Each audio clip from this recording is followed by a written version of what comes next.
1944. Somewhere in the American heartland, the war was still raging across Europe, but here, thousands of miles from the front lines, a strange, uneasy quiet blanketed the fields. Beyond the barbed wire fences of a rural American camp, a group of weary German women sat in silence. They were prisoners now, soldiers, nurses, auxiliaries, captured in the chaos of a war they had been taught to believe they were winning. But as the wooden doors of the mess hall swung open, something happened that none of them expected. The smell hit first, warm, comforting, unfamiliar. Freshly baked bread, steaming potatoes, and the unmistakable scent of cooked meat drifted through the air. It wasn't the bitter soup or stale crusts they had imagined. No, this smelled like something human, something kind. They entered slowly, their boots scraping the wooden floor, eyes darting between the long rows of American soldiers watching them, not with hatred, but quiet curiosity. Then came the moment that would burn into memory, an American cook, sleeves rolled up, ladling food onto their plates with a nod and a faint smile. For a few seconds, no one moved.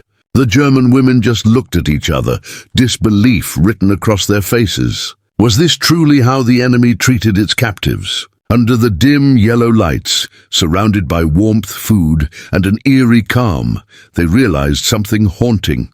The war might not have been what they were told it was. They had expected punishment, not hospitality.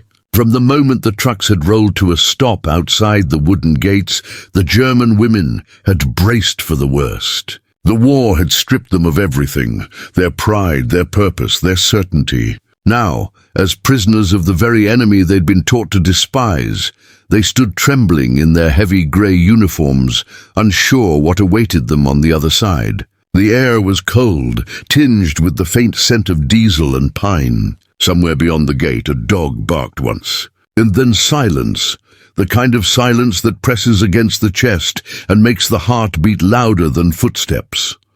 When the gates opened, the first thing they saw wasn't hatred. It was order. Rows of neatly built barracks stretched across the camp, each identical, each clean. The American flag swayed gently on a tall pole at the center, and beside it, an open field lay dusted with frost. No shouting, no chaos, no whip cracks or jeering guards. Just quiet, watchful men in khaki uniforms, their rifles slung casually over their shoulders, not pointed, not raised. It was unsettling, almost disorienting.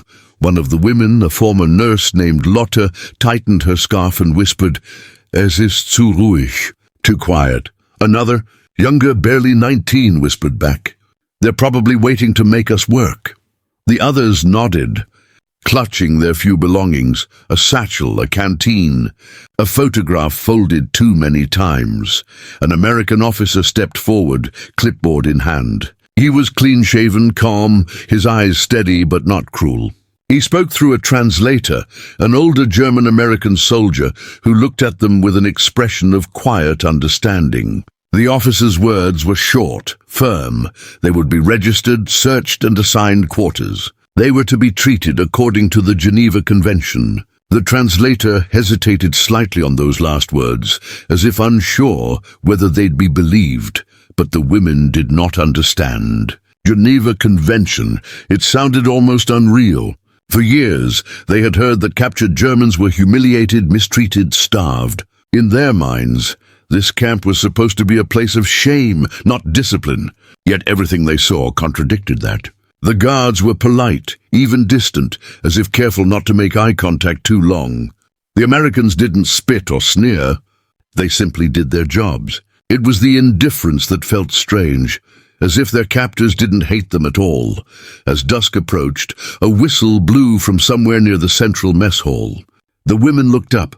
The smell reached them first, something rich, heavy with fat and warmth. Cooked meat, roasted potatoes, fresh bread. Their stomachs tightened instantly. The last real meal they'd had was weeks ago, before surrender. Since then, they'd survived on thin broth and stale biscuits, the kind that crumbled like dust in their hands. They followed the line of prisoners into the building. The mess hall was larger than they expected. High ceilings, hanging lamps, and rows upon rows of long wooden tables. The air shimmered faintly with heat from the stoves, a small mercy against the winter chill. On one side, American soldiers were seated chatting softly, laughing now and then. On the other side, the German women were ushered to sit in silence. No one spoke at first. Every chair that scraped the floor sounded like an intrusion. Lotta sat near the end of one table, her hands clasped tightly in her lap.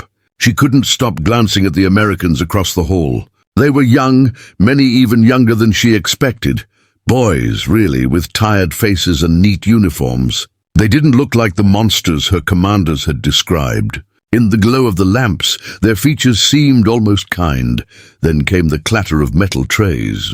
American cooks moved down the line, ladling food with the precision of routine. Steam rose from the pots, thick stew, bread still warm, cups of water filled to the brim. When one of the cooks stopped before Lotta, she flinched slightly. The man hesitated, studying her. His sleeves were rolled up, revealing arms freckled from the sun. He gave a faint nod, then gently scooped a portion of stew onto her plate. No words were exchanged. Just that single human motion, food being offered, not thrown. She muttered a soft danka without meaning to. The cook blinked, then smiled just a little. Around her, the other women looked just as stunned. One of them whispered, "They feed us the same as themselves." Another shook her head, unable to answer. A few stared at their plates as if it were a trick. But it wasn't. The food was real, hot, fragrant, generous. It was then that confusion began to ripple through the room, quiet but powerful. These were the enemy? These were the men who dropped bombs on their cities, who destroyed their homeland. Yet here they were, serving them dinner as if they were guests, not captives. Every sound in that hall, the hum of conversation, the clink of spoons, the hiss of the stoves, began to feel heavier with meaning. Lotta lifted her spoon and hesitated. She remembered her brother's words before he went to the Eastern Front. The Americans are savages in uniforms. If they ever take you, they'll show you no mercy. But as she looked around, at the Americans passing trays of bread, at the quiet nods of soldiers who didn't seem to care who she was or what uniform she wore, she felt something unfamiliar. Shame, perhaps, or relief. Maybe both. The stew tasted like something from home. Carrots, beef, herbs she couldn't quite name. Her throat tightened after the first bite. It wasn't just food. It was the shattering of an illusion. Across from her, the young woman who had spoken earlier began to cry silently.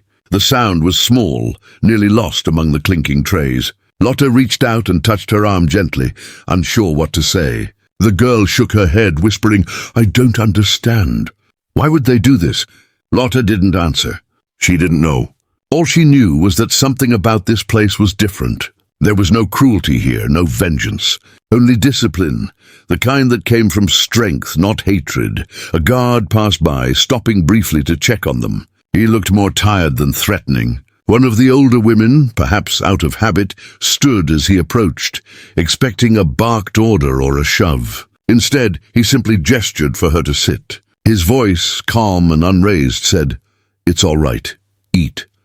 She obeyed, eyes wide with disbelief. When the meal ended, the Americans collected the trays without fanfare. Some nodded politely, a few offered faint smiles. The German women sat motionless, unsure what to do. It felt wrong to leave, as if they owed something they couldn't repay.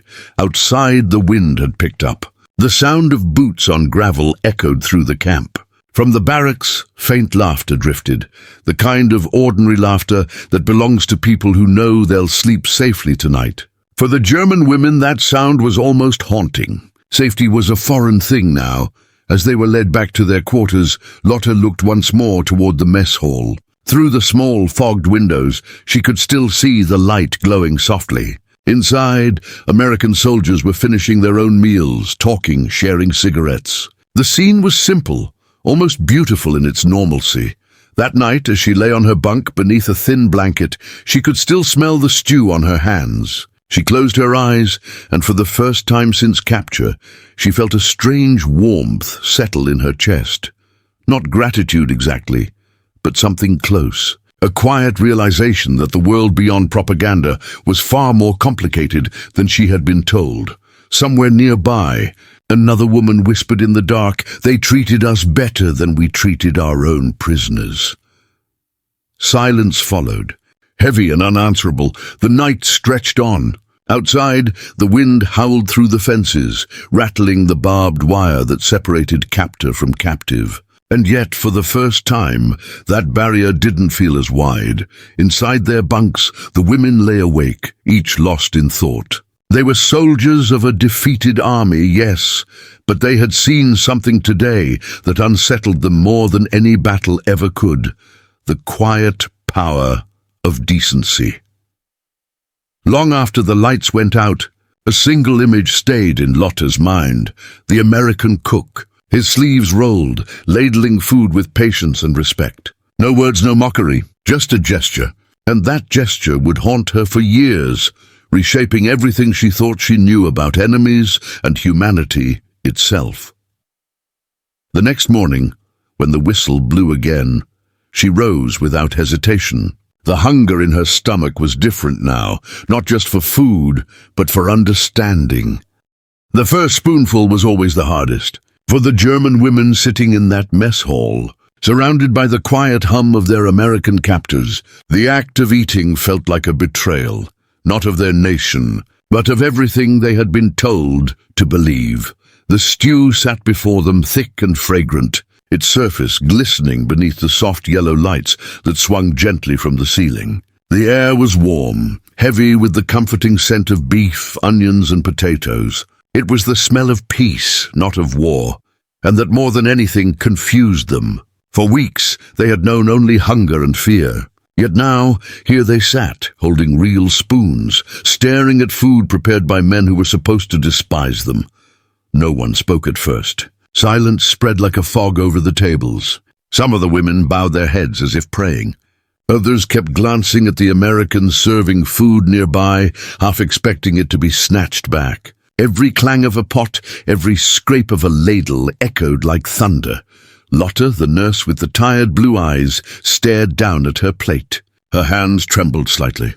She hadn't eaten a real meal since the march after their capture. She still remembered the cold, the aching muscles, the hunger that clawed at her stomach until it hurt to breathe. And now this, warmth, comfort, even a faint trace of kindness. It didn't fit the world she thought she understood. She lifted the spoon, hesitated, and finally took a bite. The taste was overwhelming. Simple, honest food, rich with salt and fat. Her throat tightened instantly. She lowered the spoon, blinked back tears, and looked up. Across the table, another woman, a communications clerk named Hilda, was staring at her with the same wide-eyed disbelief. Their eyes met, and for a brief moment they shared the same thought. Is this real? The room was filled with that silent question. A few tables away, a young American private named Miller stood watching them. He had been told to serve quietly and keep his distance. But even as he ladled stew into their bowls, he couldn't help noticing how fragile they looked. Not the cold, fierce enemies he'd seen in propaganda posters, but thin, exhausted girls who looked like they'd come from another lifetime. Their uniforms hung loosely on their bodies, the grey fabric dull and worn. One of them looked barely 18. He remembered his mother's kitchen back home in Kansas, the smell of stew on Sundays, the sound of his sisters laughing. For the first time, the war felt strange to him. These women didn't look like villains. They looked like people who'd simply been on the wrong side of a terrible story. Lotta noticed him watching, but said nothing. She simply nodded, a faint, involuntary gesture of acknowledgement. He hesitated, then returned the nod and moved on. The moment was fleeting, but it lingered. Around the hall, spoons began to move slowly. The women ate in silence, still wary, but the hunger was stronger than pride. The stew vanished quickly. The bread disappeared in small, quiet bites. As they ate, the air began to shift just slightly, from fear to something else. One of the older women, Anna, spoke softly to no one in particular. "They feed us like equals," she murmured, her voice trembling. "They even give us the same plates." Her words hung in the air. Fragile but powerful, Hilda set down her spoon and whispered, "It's because they want us to talk about it, to feel ashamed." Lotta shook her head slowly. "No," she said. I think they just don't hate us." That sentence broke something inside the group. The idea was unthinkable. They don't hate us? These were the men who had bombed their towns, who had filled their skies with fire. And yet, looking at the calm faces of the American soldiers, they couldn't deny what they saw. At the far end of the hall, an older American sergeant, a man with deep lines on his face and a voice worn down by years, was pouring water into metal cups. His movements were deliberate, almost fatherly. When one of the German women dropped her cup, he bent down to pick it up and placed it gently back in front of her. She froze, startled by the simple act of respect. He gave a small nod, said nothing, and walked away. For many of them, that moment was harder to process than the battle that had captured them. The German women had been taught that mercy was weakness, that compassion had no place in war. But now, in the quiet warmth of that mess hall, surrounded by the hum of human decency, they felt the truth eroding their certainties. Every spoonful of stew became a question. Every polite nod, a contradiction. Lotta remembered a training speech given by her superior back in 1943. A speech about how the Americans were soft, how they lacked discipline, how their kindness was their downfall. Yet here she was, sitting in their camp, realizing that this softness was not weakness at all. It was power, the kind of power that didn't need to humiliate or destroy. Her mind wandered to the last weeks of her unit before capture. The hunger, the chaos, the orders barked through fear. She remembered how their own officers had rationed bread so tightly that women had fainted during marches. Kindness had been seen as betrayal. She had followed those rules, convinced it was necessary for victory. But victory never came, and now here she tasted what her side had forgotten, humanity. At another table, Hilda broke off a piece of bread and stared at it as if it were gold. "We used to serve prisoners thinner soup than this," she said quietly. "We called it efficiency." Her voice trembled with shame. No one replied. The truth hung between them, heavy and undeniable. The Americans did not seem to notice the quiet crisis unfolding among their captives. They moved calmly from table to table, clearing trays, refilling cups, speaking only when necessary. There was no mockery, no boasting. To them it was simply dinner. To the women, it was something far greater, a moment of awakening wrapped in the ordinary. When everyone had eaten, an officer stood by the door, giving quiet instructions through the translator. The women were to return to their barracks in groups, rest, and be ready for work assignments in the morning. There would be no punishment, no interrogation tonight. The tone was almost casual, as if they were guests rather than prisoners. As the women stood, chairs scraping the floor, Lotta looked around the hall one last time. The lamps flickered slightly, casting soft shadows across the wooden walls. The smell of stew still lingered, mixing with the faint aroma of soap and pine. It felt surreal, like stepping out of a nightmare into a dream that made no sense. She caught sight of Private Miller again, wiping down one of the serving tables. He looked up briefly, and their eyes met once more. Neither spoke, but this time she didn't look away. There was no anger left, only a quiet recognition, a small, wordless understanding that somehow, in the middle of war, they had both seen something true. Outside, the cold air bit at their faces as they filed out. Their boots crunched over gravel, and the world felt too large, too silent. Somewhere in the distance, a train whistle blew. The sound drifted across the camp, carrying with it memories of home, of things lost and never to return. Back in the barracks, the women sat in small clusters, speaking softly. The conversation always returned to the same question. Why? Why had the Americans treated them this way? Why feed their enemies? Why show kindness when hatred would have been easier? No one had an answer. One woman, the youngest of them all, said what many were thinking. Maybe this is how they win, by showing us what we weren't. Lotta didn't reply, but she couldn't shake the thought. She lay back on her bunk, staring at the ceiling. Outside, the guard's footsteps echoed steadily. She thought about the bread she had eaten, the warmth of the hall, the quiet dignity of those who served. It wasn't grand or heroic, but it was something purer, something she couldn't yet name, Sleep came slowly that night. Every time she closed her eyes, she saw faces, both German and American, blurring together in the light of that mess hall. The lines between enemy and ally began to fade. When dawn arrived, the sound of a distant bugle pulled her from a shallow sleep. She sat up, still caught between disbelief and reflection. As she pulled on her boots, she found herself whispering a quiet thought that startled her as soon as she said it. Maybe kindness is stronger than fear. The others were already waking, shuffling about in the dim light. Some were silent, others whispered memories of the meal, its taste, its warmth, its confusion. They spoke of it not as a kindness from the enemy, but as an act of defiance against everything they'd been told. The day ahead would bring work, orders, and the dull rhythm of captivity. But something inside them had changed. The meal had not just filled their stomachs, it had unsettled their souls. It had shown them that war was not only fought with guns and bombs, it was also fought in moments like these, where mercy disarmed hatred more completely than any weapon. And so, the memory lingered of the bread, the stew, the quiet nods of men who refused to become monsters. Years later, many of them would recall that night as the one that broke the illusion of the enemy. They would remember how a simple meal, served in silence, had become a message louder than any speech. We are still human.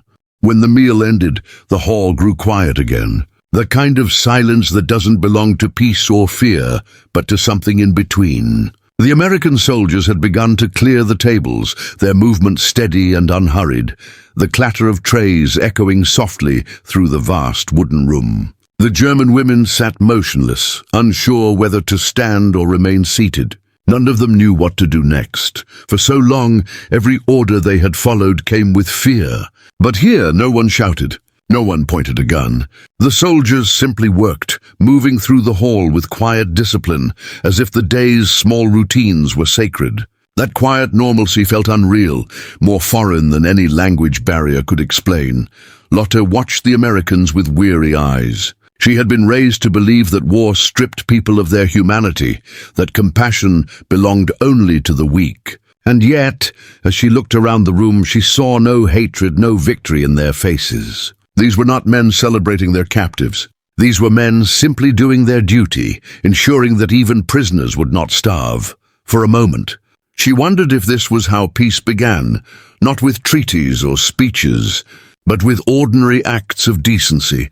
As the women stood to leave, one of them, Hilda, looked down at her empty plate. A few drops of stew clung to the edge. She hesitated, then ran her finger along the rim, tasting it one last time. The taste brought tears to her eyes, though she didn't know why. Maybe it was because she couldn't remember the last time food had made her feel alive. Outside, the cold night air pressed against their faces. The guards walked beside them silently, rifles resting against their shoulders. The gravel crunched beneath their boots in rhythm, and somewhere in the distance a dog barked once before fading into the wind. The camp was still, bathed in the dull amber light of the watchtowers. Rosa Barracks stretched out under a pale, cloud-covered moon. Smoke drifted lazily from the chimneys, not the smoke of war, but of stoves burning gently through the night. As they reached their quarters, the women were led inside one by one. The wooden walls creaked softly as they settled into their bunks. The warmth from the small stove filled the space, but it was not enough to chase away the thoughts that swirled in their minds. No one spoke for a while. The only sounds were the soft rustle of blankets and the occasional sigh of exhaustion. Then, quietly, one voice broke the silence. They fed us like human beings. It was Anna, the oldest among them, a woman with silver strands hidden beneath her headscarf.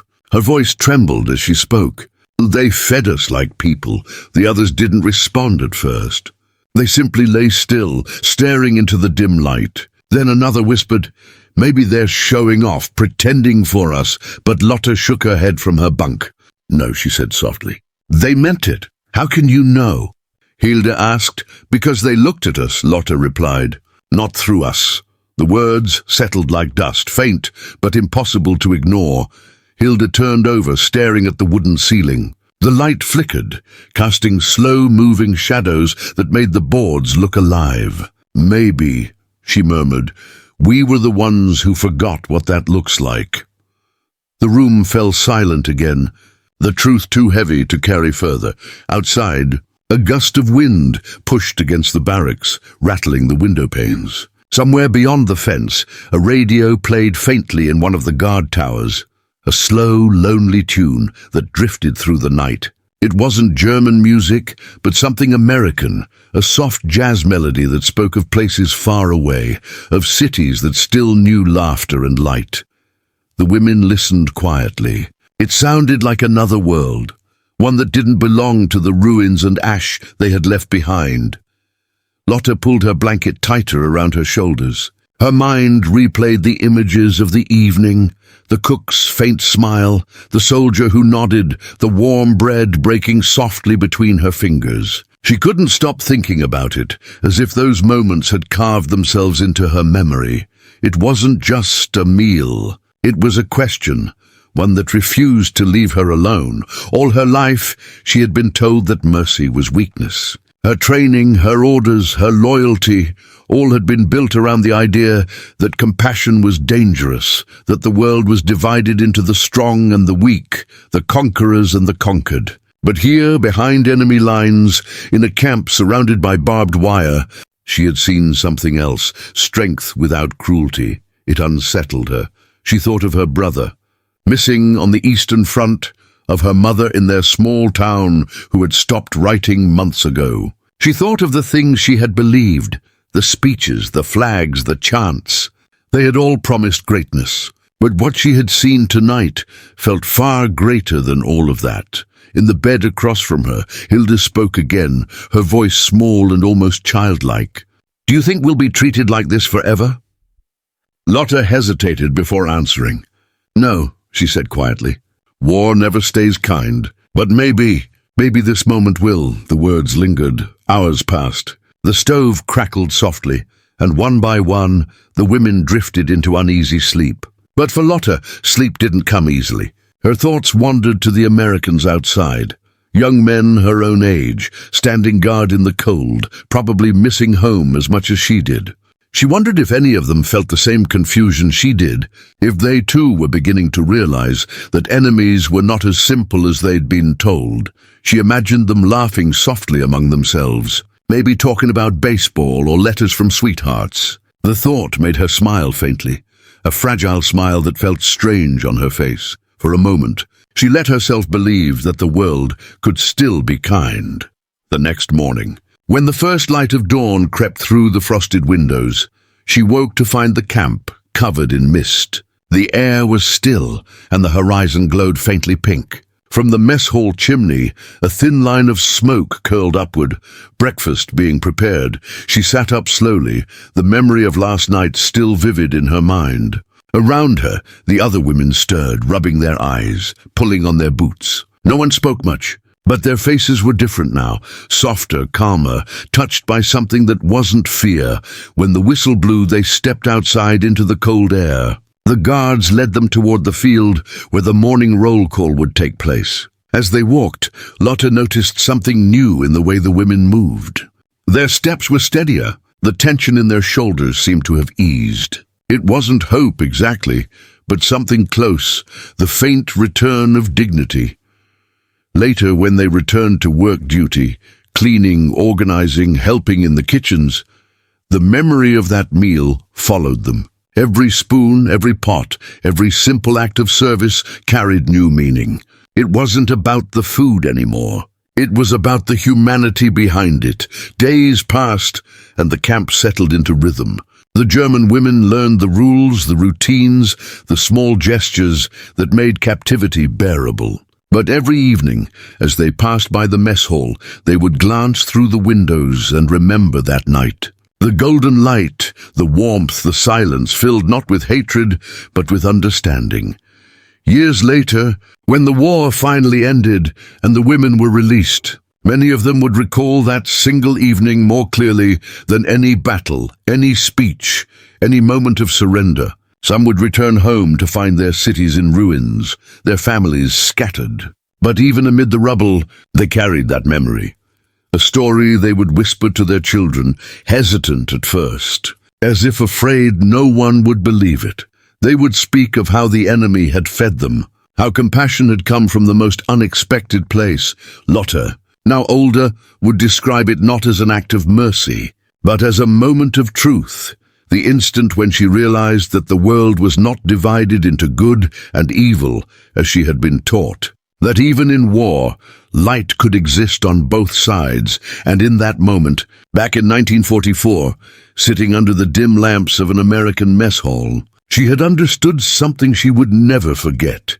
Humanity could survive even in the darkest places.